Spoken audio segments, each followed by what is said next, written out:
So it's my pleasure to be here. Yes, unfortunately, I am not able to stay any longer. We're running a bit behind on time, and so like Brian, it's so difficult to try to summarize sort of a whole field like they asked us to do in 30 minutes or 25 minutes with Q&A. So I'm going to try to do the best that I can, and we'll just buckle our seatbelts. But really, so I'm representing computational biophysics in the petascale computing era, essentially. And so, again, I probably don't need to spend very long on this slide, and so I won't. And by the way, I should tell you that they told me to point at this side where possible, so I'll be doing that. But so, like many of you, I think that we in here mostly agree that the real advances to solve some of the most challenging or pressing problems facing humanity are going to come at the intersection of observational and simulation science. And this has, of course, been greatly enabled by machines like BlueWaters, which form really a key component. BlueWaters is really a key component of what we usually refer to as the cyber infrastructure ecosystem. And that's in large part because of the very special hardware and operating environment that this machine provides. And so what I'm showing here, oh, it's just going to dim my whole slides. What I'm showing here on this plot is basically, and again, this is familiar to most of you in here, sort of this enormous growth in computing power. For molecular and computational biophysics, we've been able to, using this computing power over the past couple decades, we've been able to increase, so what these types of, these increases in the hardware have allowed us to do is increase the complexity of the systems that we're studying. We're now, you know, unlike Brian looking at sort of, you know, galactic scale dimensions, we're talking about looking really at the inner workings of cells and the molecular machinery that sort of promote life, essentially. So, you know, we started looking at single proteins that had on the order of 10,000 atoms or so, and accessing timescales using computing that were on the order of hundreds of picoseconds. And over the years, we've now gone to systems that are much more complex, that I'll tell you some highlights about today, where they have now hundreds of millions of atoms, and where we're able to routinely access timescales on the order of tens to hundreds of microseconds, and in some cases we can use sort of more advanced statistical analysis methods to access millisecond and second timescales.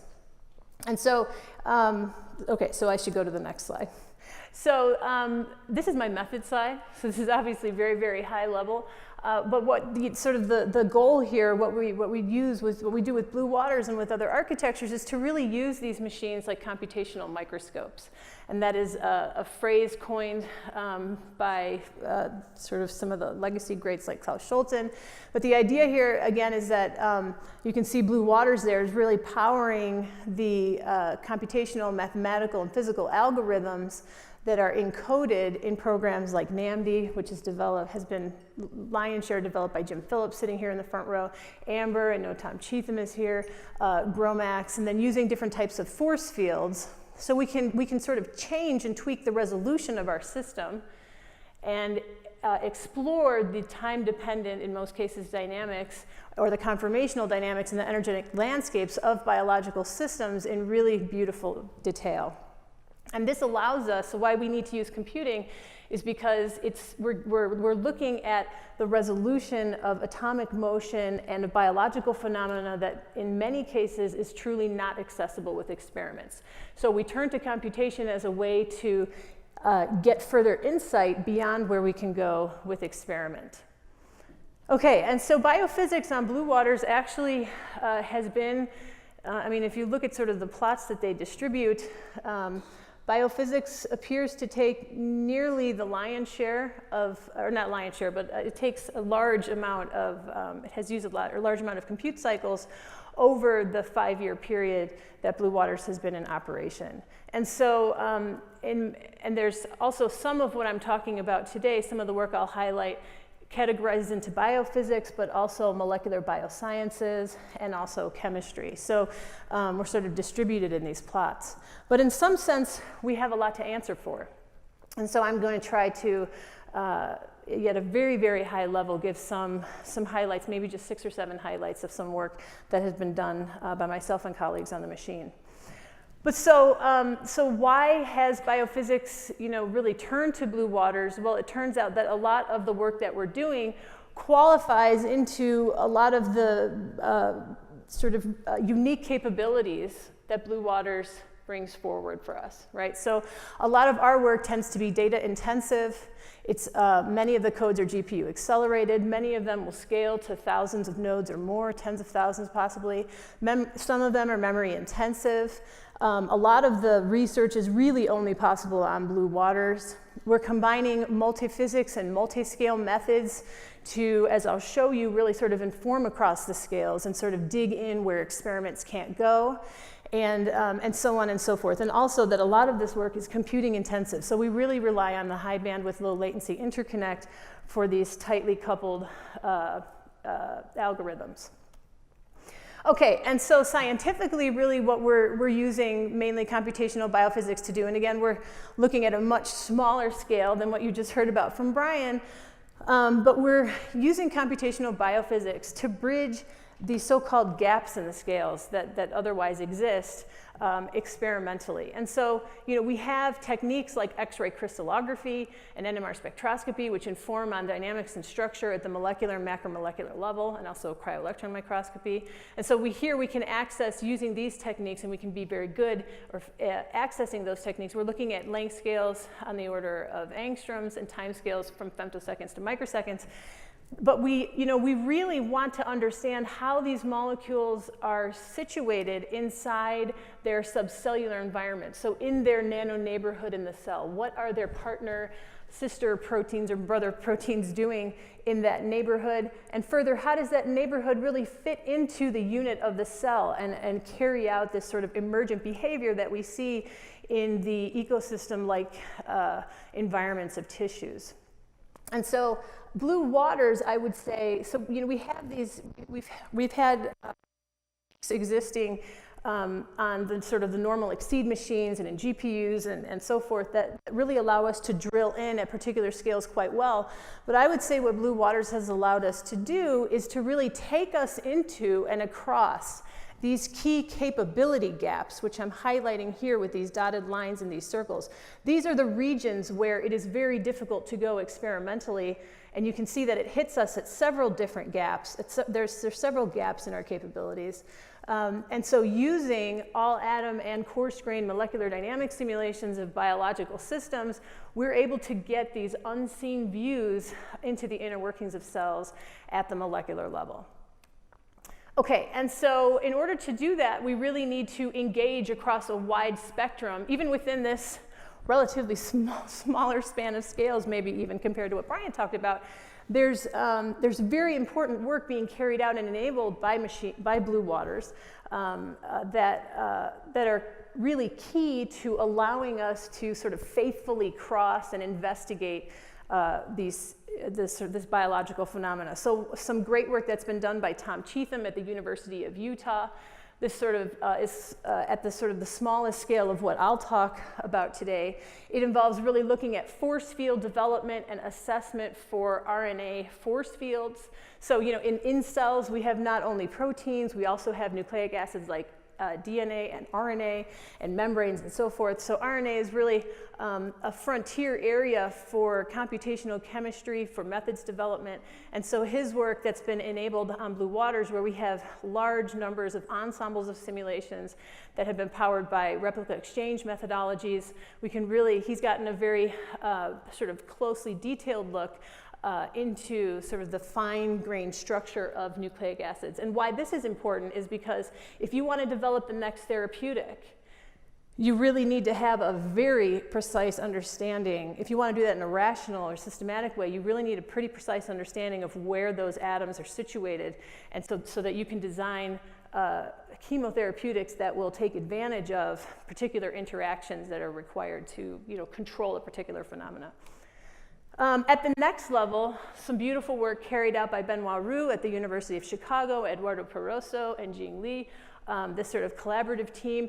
They've been looking at a potassium channel And the potassium channels are these really amazing membrane ion channels that basically control excitability in cells, right? So they're important for the firing of muscles and so forth. And so using sort of new methodology, a so-called string method, along with beautiful sort of free energy landscape methods, they've been able to really look very closely at what's happening to, like how, basically the mechanisms by which these channels open and close. And why we care about that, again, is because these are sort of really sort of fundamental properties that govern life in cells and human life. And so they can, one interesting finding that they showed was basically the discovery of some changes in the water structure of these channels. So this is what it started like. You can see there, the waters are basically shown in red here, and we have ions shown in these sort of gold spheres.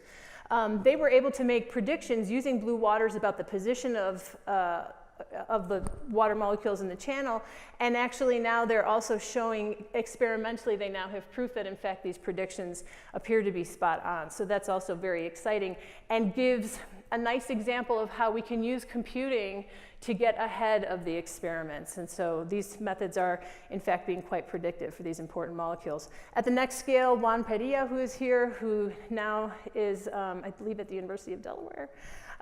So he has some beautiful simulations of hepatitis B viral capsid.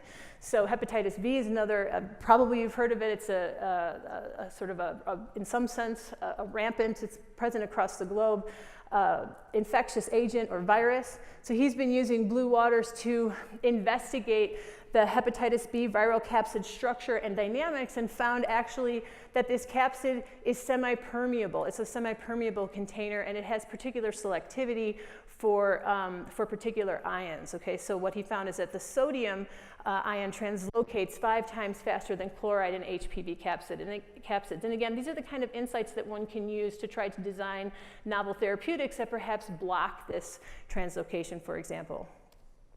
And then in other work, or in parallel work, also not only just looking at the water structure, but one can look at, and he's been able to look at how this viral capsid actually flexes and moves and sort of has sort of a complexity to the dynamics that perhaps before had been unappreciated.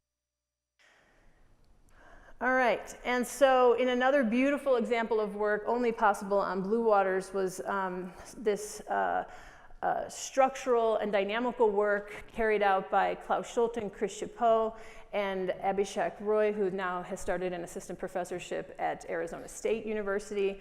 And here again, they're trying to investigate across a spectrum of scales the photosynthetic chromatophore, a photosynthetic cell organelle. And so they've looked at, again, a range of sort of detailed information about how these molecular constituents are moving, so what are their conformational dynamics at close scale, and to do so in a very rigorous way using free energy calculations, then taking to the next scale where we have these more complex systems. So this is the whole membrane with the different bits all required in there for this photosynthetic cell organelle.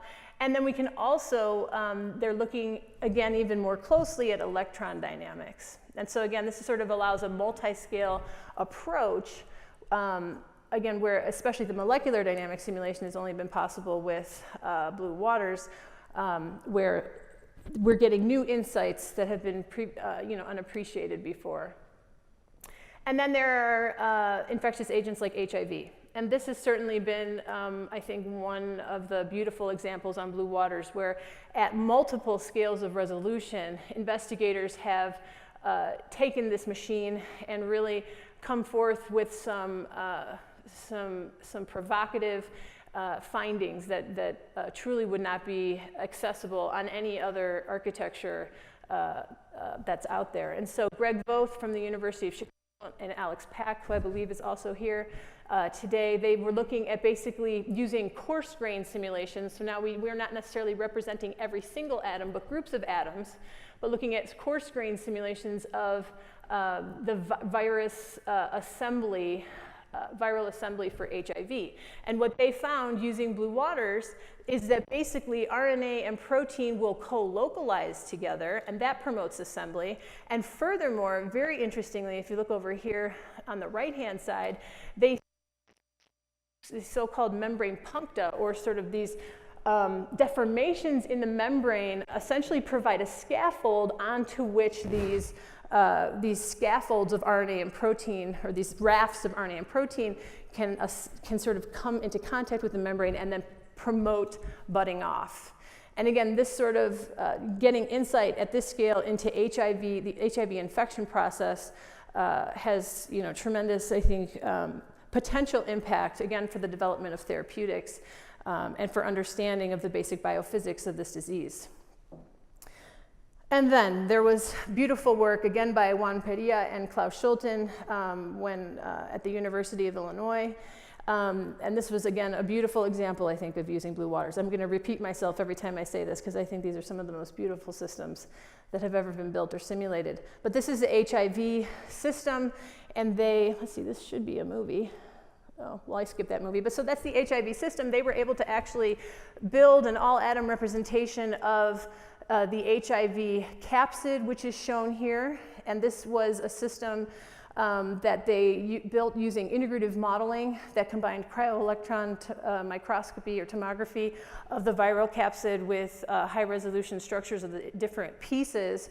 And what they found were different connection points shown there in green. You can see different connection points. Basically, those connection points provide curvature, essentially, where you have different sort of structure and organization of the capsid that essentially gives it its shape. And all the atoms were represented here, so they were able to really look at the atomic level motion in beautiful, beautiful detail. And this is sort of a longer movie. I'm already at 21 minutes, so I'm going to go to the next slide. We're going to run long. We're going to run long, so that's okay. We know that won't move the break, and no worries about it. Okay, good. Well, then I have another 55 slides, so no problem. So just again, in the impossibility of trying to present really some landmark work in one slide, this is actually, not only did this part of this work actually take the cover of Nature, which was fantastically exciting to see, I think, for many of us in the field, because of the insights it lent to the HIV capsid structure and the possibility then that one could develop small molecule therapeutics that would somehow, again, modulate the transitions, the conformational transitions inside the body to stop or cease infection. But they also have a lot of beautiful examples of ion permeation through channels. They can look at how the contact points control curvature, and even now in more recent work have done an acoustic analysis that sort of reveals dynamics and communication between sites of the viral capsid that are very far apart from each other. Peter Casson at the University of Virginia is also looking at viruses, but a different virus. He's very interested, as am I, in influenza virus. So you can see a theme here. I guess I sort of focused on biomedical research in the space of biophysics, of course. So he's actually looking at coarse grain simulations, again, using the Martini force field of how membrane organization can control influenza infection. And here again, all of these, I should say one of the sort of themes that maybe I didn't point out before, but that you might have detected if you're sort of looking more closely at the slides, is that all of these examples in molecular biophysics are really tightly coupled to experimental collaborators also, right? And so it's not just that we're out there, these folks that we're all out there sort of making these predictions and no one's following up. I mean, these sort of simulations are really driving the integration with experiment, our understanding of experimental results, biological hypotheses, and so forth. So this is really important, and it's the same with Peter Casson. And basically what they've shown is that cholesterol in these host-derived lipid envelopes that, and in the host membranes actually plays a key role in sort of organizing influenza and in the infection process, as it were. And so my own work in the last 2 minutes, I'll just sort of focus on, I think, where I see, where we've gone and where a lot of people are going, as you can see, is really the idea that we can use better and more more readily available sources of biological structural data. So, you know, we not only have X-ray crystallography at the molecular level, we also now have tremendous advances in cryo-electron microscopy. This tells us, you know, how these molecules are situated in their sort of, in their macromolecular complexes. We have techniques like electron tomography with fib milling that again give us these really high resolution views into cells, and then we can look at other imaging modalities in order to understand at the next scale how these subcellular components are situated inside these environments and then how these cells actually fit into tissues. So we're interested, like many people, to really extend molecular structure all the way to cellular environments. And the only, once you've systems like this, the only reasonable way to are on machines like BlueWaters, and it will be also hopefully the next machine that you know, we all wait with bated breath to hear about what will happen there. But so we've been developing tools like CellPack, which take, in some sense, many of you may have seen some of these beautiful images by David Goodsell, who's a renowned artist at the Scripps Research Institute. He's been doing sort of scientific illustrations for some decades. So what we're trying to do is take these beautiful paintings and sort of develop software that enables us to build 3D reconstructions of these images in a data-centric way and then bring them to life with simulation, much as how you've already seen with these other approaches. And so this really, the field now has pivoted, thanks to machines like BlueWaters and the next machine, into really cell-centric, data-centric modeling frameworks and the development of systems that, that really take complexity to the next level. And in doing so, also our ability to interrogate these systems and to develop potentially new insights into therapeutic avenues. And so we've worked for some years also thanks to BlueWaters, and you can kind of see the timeline here. I mean, as all of you know, just it's sort of a endeavor for any one lab, including all the research that I highlighted. Everybody has sort of this sort of longer process to science, or many people in our field do, because it's really an arduous task. Also not easy to get necessarily to time. I think all of us feel very privileged to have been awarded time. I know it is really quite competitive, and it can take actually a couple of years to actually get access to the system. We were able to do that. So this is the group from my own work, and we were able to build a fully enveloped influenza virus. It had about 165 million atoms. We were able to run NAMD2 simulations to look at the atomic level, sort of very highly detailed time-dependent dynamics of this large system. What we didn't expect at the time, but what we can also do now, is not just look at sort of the overall dynamics of the system, but then also couple these large-scale simulations with essentially more intelligent statistics-based analysis techniques like Markov state modeling.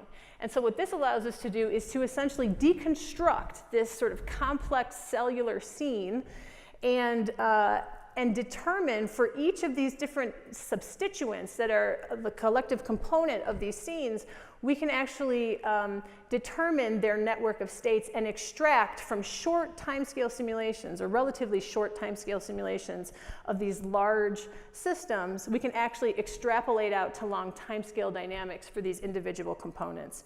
This will also be a transformative technology sort of methodology going forward, I think, for people who want to really investigate biological systems at levels of complexity that really have hitherto been unexplored.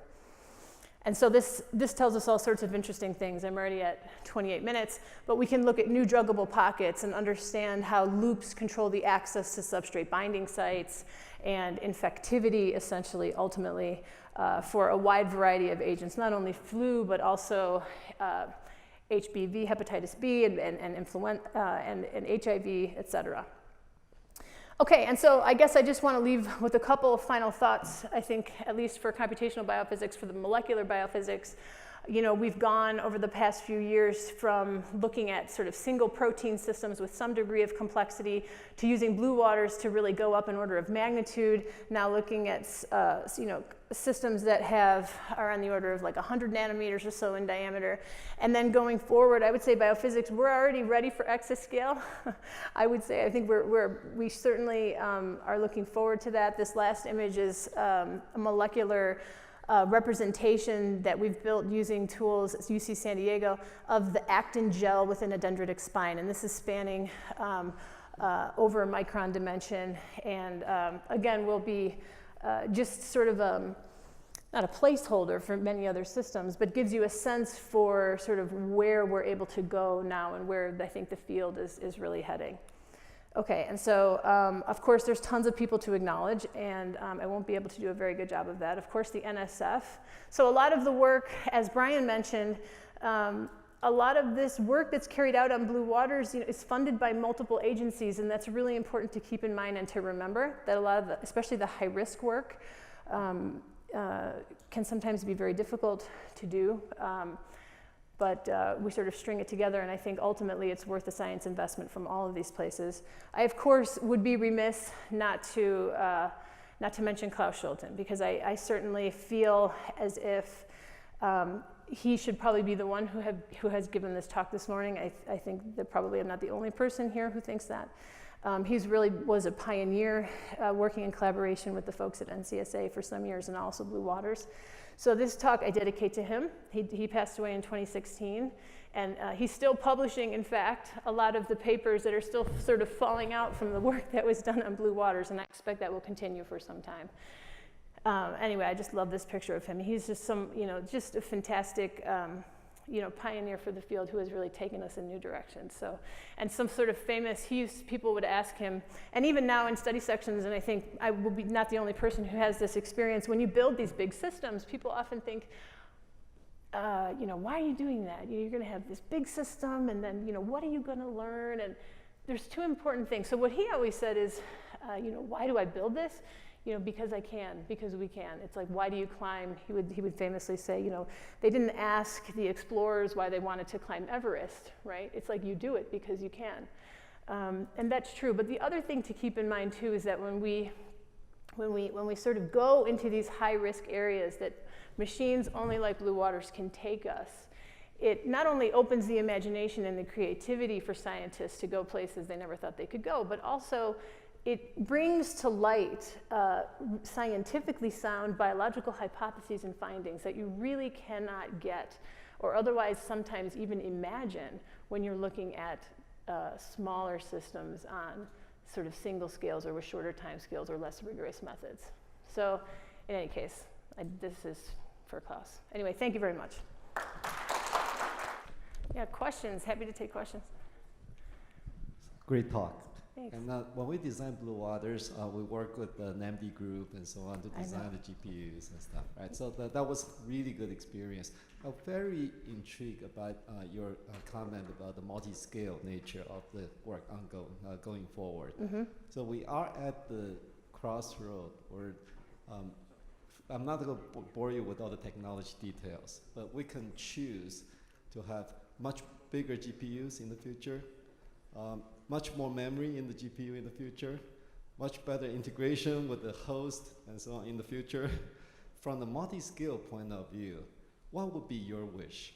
Oh, that is such a difficult question to answer in like 30 seconds, and also because we work, and maybe Jim even has comments.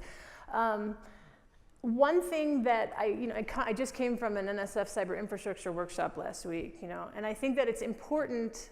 It's so important to keep in mind that we really need to be developing hardware and infrastructure that can enable these different modalities. So to be strategic in the investments where, okay, maybe the NSF will claim sort of this area, and maybe the Department of Energy machines will sort of, develop other aspects, but that together we sort of build an ecosystem where then, because, there's not one type of multiscale. There's many different types of multiscale, certainly, and especially for the biological areas, as you want to cross over into different kinds of continuum approaches and so forth. I mean, the requirements, they can change. So a discussion for lunch possibly. Great.